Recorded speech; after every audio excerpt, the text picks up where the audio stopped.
Hello everyone. यहाँ पर मैं केमिस्ट्री से रिलेटेड जो कि साइंस का एक पार्ट है उसके मोस्ट इंपॉर्टेंट टॉपिक्स को शेयर करूँगा। देखिए, इसमें जो टॉपिक्स में शेयर करूँगा अगर आप इनको तैयार कर लेते हैं तो आप देखेंगे कि केमिस्ट्री से रिलेटेड मैक्सिमम क्वेश्चंस को आप सही कर पा रहे हैं। मतलब अगर 5 क्वेश्चन आ रहे हैं तो आप 4 कर ले जाएंगे या 3 कर ले जाएंगे एट एनी कॉस्ट। और केमिस्ट्री एक ऐसा सब्जेक्ट है जिसमें बहुत ज़्यादा क्वेश्चन नहीं आते हैं, 3 से 5 क्वेश्चन ही आते हैं। 3-4 यही एक रेशियो रहता है। मैक्सिमम आएंगे तो 5 या 6 तक आएंगे, इससे ज़्यादा कभी नहीं आएंगे। सो इसलिए बहुत ज़्यादा टाइम इसको नहीं देना होता है केमिस्ट्री में 3-4 क्वेश्चन के लिए। और उसमें से भी 50% क्वेश्चन, यानी कि अगर 4 क्वेश्चन आ रहे हैं तो उसमें से 2 क्वेश्चन ऐसे आते हैं जो बहुत बेसिक नेचर के होते हैं। तो उसके लिए केमिस्ट्री को बहुत ज़्यादा पढ़ने का कोई मतलब नहीं है। थोड़ा बहुत भी अगर टाइम देते हो, मतलब अगर आप कुल मिला करके इन ऑल 1 हफ्ते का टाइम जनरल साइंस को देते हो तो वो मोर देन एनफ है। एंड उसमें भी बायोलॉजी को ज़्यादा टाइम एलोकेट किया जाता है, केमिस्ट्री एंड फिजिक्स को कम। सो केमिस्ट्री के जो टॉपिक्स हैं उनको यहाँ पर मैं शेयर करूँगा, इनको आप जरूर तैयार कर लीजिएगा। तो जो मोर देन एवरेज आपके क्वेश्चन है वो आराम से निकल जाएंगे। अगर आपके पास बहुत ज़्यादा इन डेप्थ पढ़ने का टाइम नहीं भी है तो इनसे आपका भला हो जाएगा। कौन से वो टॉपिक्स हैं? देखिए, सबसे पहले रेडियो एक्टिविटी। रेडियो एक्टिविटी से रिलेटेड जो साइंटिस्ट हैं या रेडियो एक्टिविटी का कॉन्सेप्ट क्या होता है, रेडियो एक्टिव जो सब्सटेंस है, इन सब के बारे में थोड़ा थोड़ा पढ़ लीजिएगा। वो मोस्ट इंपॉर्टेंट टॉपिक है।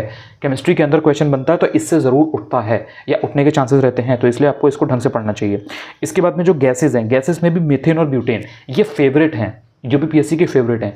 मीथेन के क्या क्या रोल हैं, क्या क्या फ़ायदे हैं, क्या क्या नुकसान है, कहाँ कहाँ यूज़ होती है, क्या क्या डेली लाइफ में इसकी एप्लीकेशन है, इससे संबंधित चीज़ें। और सेम विद ब्यूटेन, ये आपको तैयार करना है, आपको पता होना चाहिए।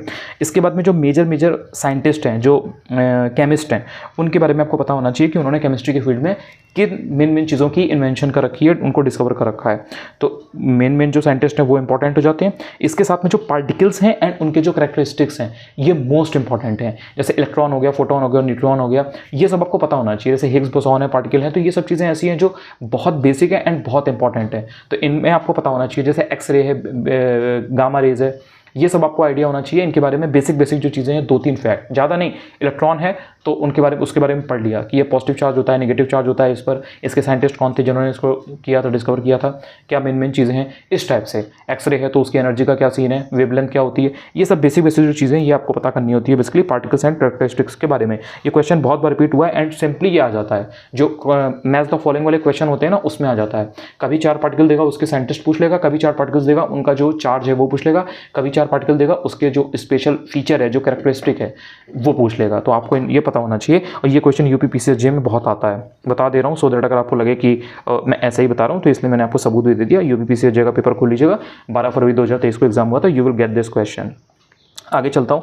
इसके बाद में जो मेटल्स हैं, मेटल्स आपको ढंग से पढ़नी है। मेटल्स में जो मेन मेटल्स हैं उनके बारे में आपको पता होना चाहिए, उनकी एप्लीकेशन, उनके यूज़, उनके बेनिफिट्स, कहाँ कहाँ डेली लाइफ में यूज़ होता है, ये आपको बेसिक मेटल्स का पता होना चाहिए। सेम विथ मिनरल्स एंड इनके जो एलॉयज़ होते हैं, यानी कि जो अयस्क वगैरह होते हैं, उनका आपको आइडिया होना चाहिए। उसमें भी जो मेन चीज़ें हैं उनके अयस्क पता होना चाहिए। जैसे कि अगर मरकरी है या एल्यूमिनियम है, कॉपर है, तो ये सब थोड़ा बहुत आइडिया होना चाहिए कि ये किससे रिलेटेड है, क्या है। सिनेबार है तो वो किसका है, ये मेरा मतलब था। इसके अलावा कुछ जैसे मिश्र धातुएँ होती हैं तो उनका आपको पता होना चाहिए कि मिश्र धातुएं किससे मिलकर के कौन सी बनी है। जैसे कांसा है, तांबा है, तो ये सब आपको पता होना चाहिए कि कौन किससे मिलकर बनना है। अगर निकल मिला दें तो क्या बनेगा, अगर कॉपर के साथ में जिंक को मिला दें तो क्या बनेगा। तो इस टाइप से जो होता है वो पता होना चाहिए। आपने एक क्वेश्चन देखा होगा जर्मन सिल्वर का, तो उसमें कई बार पूछ लेता है कि जर्मन सिल्वर में कितने % सिल्वर होती है। बिकॉज नाम में सिल्वर है तो लोगों को लगता है कि नहीं उसमें जर्मन सिल्वर में सिल्वर होती है, बट ऐसा नहीं होता है, वो उसका जस्ट नाम है।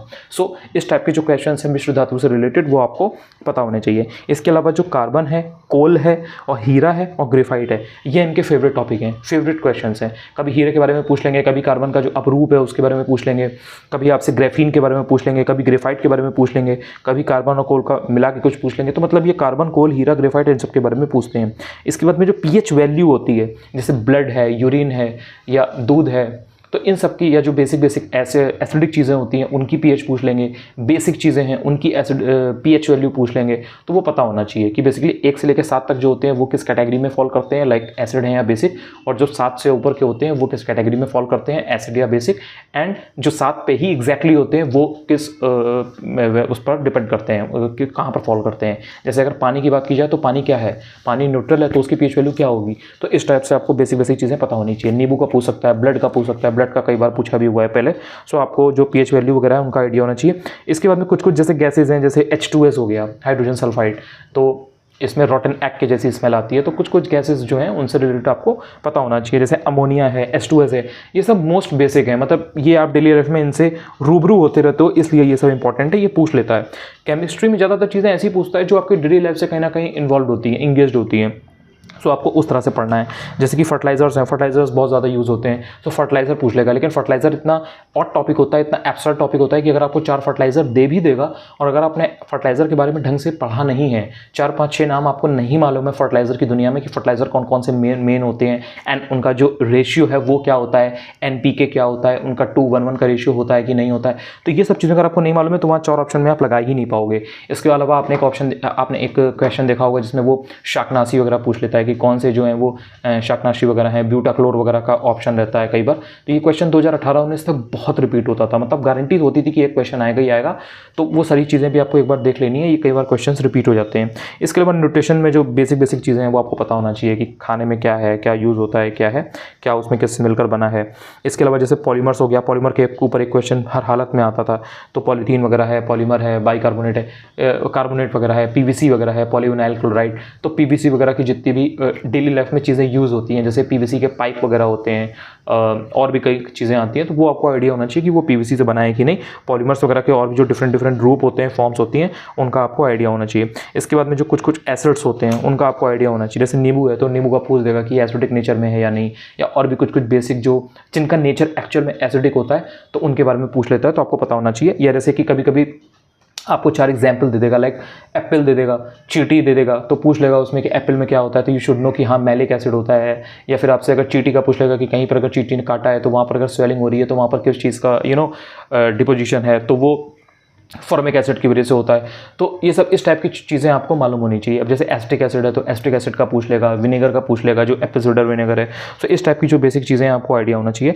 बाकी मैंने आपको बताई दिया, ये तो वही चीज़ें हैं ऊपर की, मेटल है। तो इतनी अगर चीज़ें आपने तैयार कर ली, बहुत ज़्यादा चीज़ें नहीं है, लेकिन इन्हीं से क्वेश्चन बन जाते हैं। अगर आप PYQ को एनालाइज करोगे तो you will get these things and आपको पता लग जाएगा कि हाँ एक्चुअल में आपको यही पढ़ना था। तो मैंने आपका काम आसान कर दिया है। I hope you like this video. अगर आप चैनल पर पहली बार आए हो, वीडियो से कुछ हेल्प मिली हो, तो चाहे तो चैनल को सब्सक्राइब भी कर सकते हैं, चाहे तो आप टेलीग्राम चैनल पर भी ज्वाइन कर सकते हैं। अगर आप यहाँ तक आ रहे हो, आपने ये वीडियो देखा है वो भी केमिस्ट्री के लिए 7 मिनट का video, it means it shows that you are a sincere candidate. Thank you so much for watching this video. Bye bye.